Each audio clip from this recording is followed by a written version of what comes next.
Hello, good morning. Nandito ako ngayon sa palengke ng Balatan.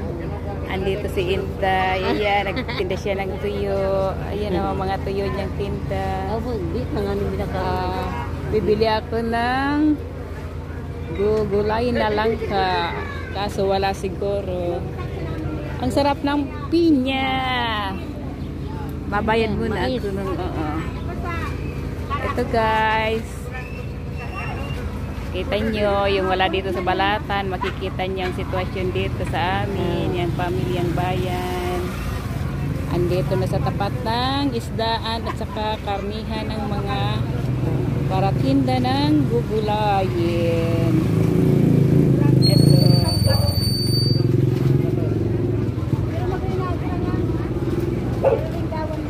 Salamat sa panonood nyo. Ayan ang aking friend. Shout out, Day. Hello.